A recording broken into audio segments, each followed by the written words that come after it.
vamos a hablar de 4 noticias que están dando de qué hablar en internet. El caso de Lizeth Marzano, la deportista peruana que murió atropellada mientras corría, y todo lo que ha pasado después de eso. La polémica entre Casu, Cristian Nodal y Rauw Alejandro, que terminó abriendo un debate sobre machismo e invalidación emocional. Lo que ocurrió con el Mencho y cómo su supuesta muerte desató violencia, bloqueos y caos en varias ciudades de México. Y las declaraciones de Donald Trump sobre un ataque a Irán que ha puesto al mundo en alerta.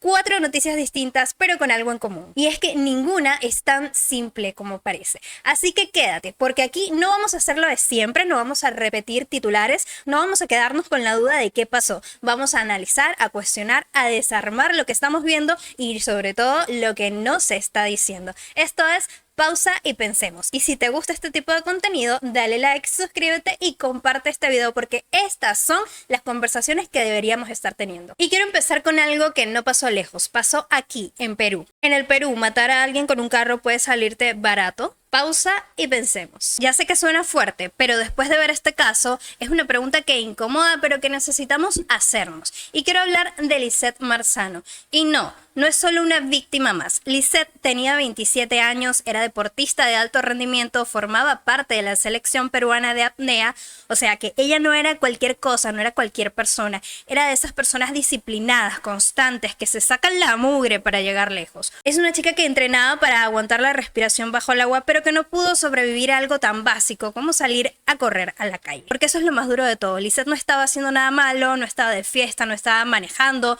no estaba exponiéndose al peligro, estaba corriendo, estaba haciendo deporte, cuidando de sí misma, haciendo su vida como cualquiera de nosotros. Y en segundos todo eso se acabó. Un carro se sube a la vereda, la atropella y el conductor simplemente se va. Así tal cual se va. No se queda, no ayuda, no llama a nadie, no hace nada, se marcha. Y acá es donde realmente quiero que hagamos una pausa y pensemos. Porque un accidente puede pasar, nadie está libre de cometer un error.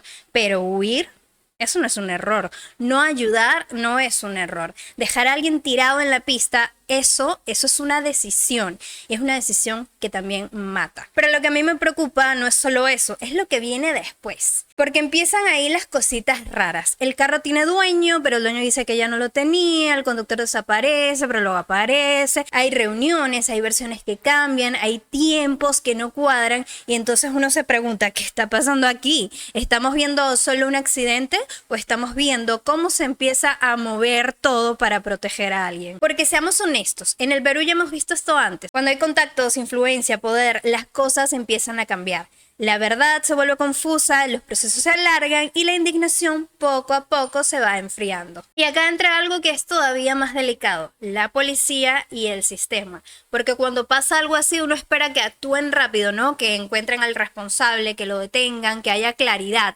Pero cuando eso no pasa como debería, cuando hay demoras, cuando hay versiones que no cierran, la duda aparece sola. ¿Se está investigando igual que cualquier otro caso o hay un trato distinto? Porque esa es la sensación que muchos tienen con respecto a este caso, que no todos están enfrentando la justicia de la misma manera. Y eso es lo que más indigna, porque esto no es solo Lizeth, esto le puede pasar a cualquiera, a ti, a mí, a tu familia, salir a correr y caminar tranquilamente por la vereda y que en un segundo alguien te quite la vida y luego se vaya. Y peor aún, que después no pase nada, que todo quede en titulares, en unos días de indignación y luego silencio, como si fuera normal, como si fuera parte de vivir acá.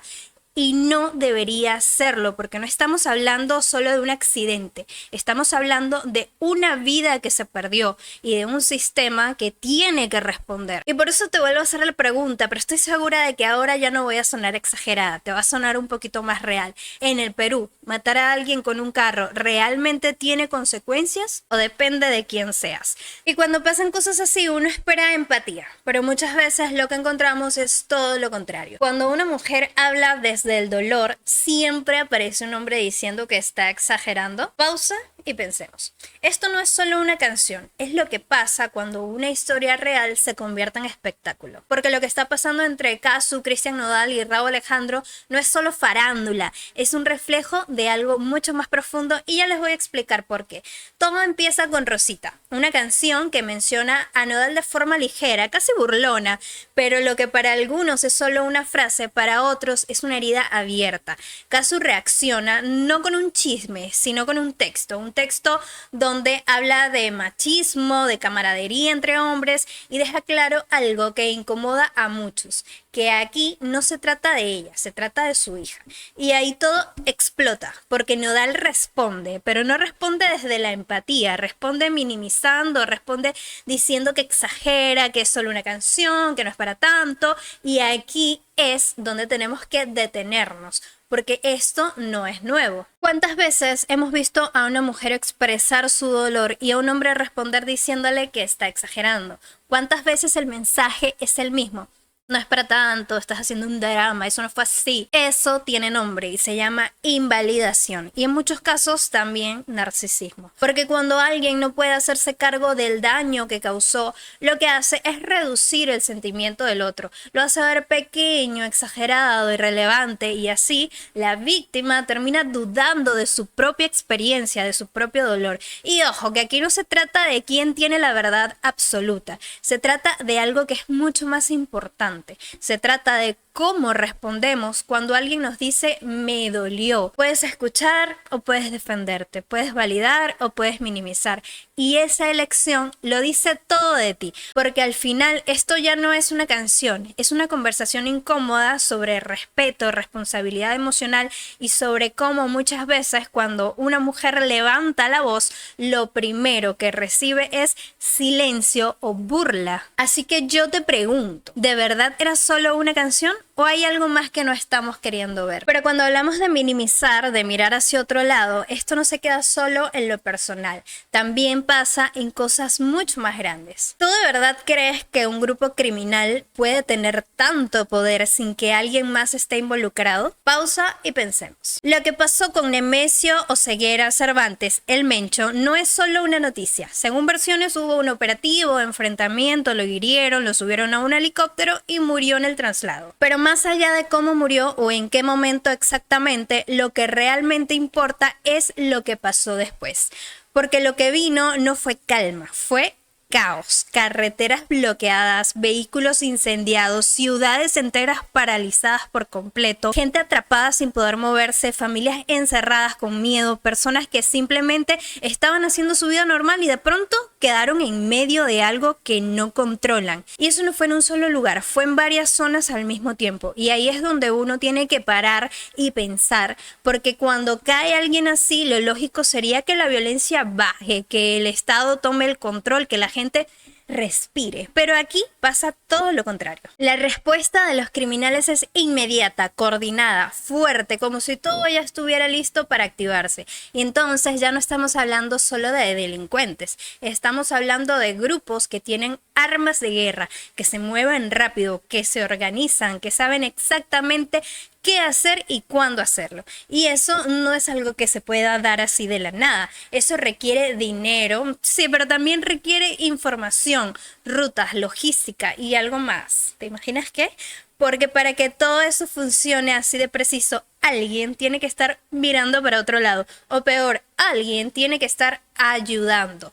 Y esa es la parte incómoda. Porque nos gusta pensar que esto es simplemente crimen organizado, como si fuera algo separado del sistema, algo que está fuera.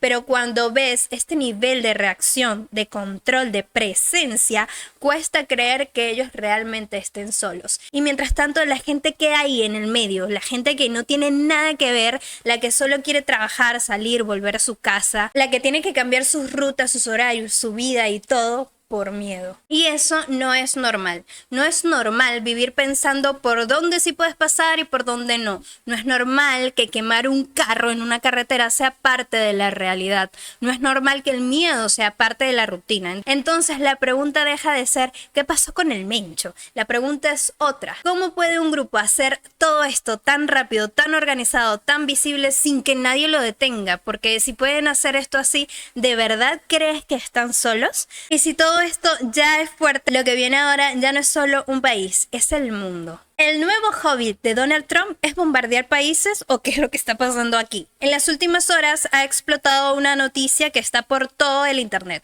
Estados Unidos e Israel habrían atacado Irán.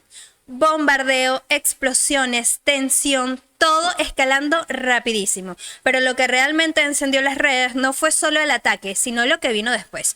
El presidente Donald Trump salió a decir que el líder supremo de Irán, Ali Khamenei, está muerto. Así, directo. Pero Irán no ha confirmado nada y cuando el país del que supuestamente murió el líder no dice nada, hay que prender las alarmas. Porque en este tipo de conflictos la información también se usa como arma. Entonces tienes de un lado a Estados Unidos e Israel diciendo una cosa y del otro silencio, y en el medio el mundo entero tratando de entender qué es real y qué no. Y acá viene lo importante. Más allá de si Khamenei está vivo o no, lo que sí es real es que ya hubo ataques entre países poderosos. Esto ya no es tensión, esto ya es acción, y cuando empiezan los bombardeos, la historia nos ha enseñado que las cosas no suelen quedarse ahí. Entonces la pregunta es, ¿estamos viendo una operación puntual o el inicio de un conflicto mucho más grande que puede escalar sin control? Porque mientras nosotros vemos esto como una noticia más,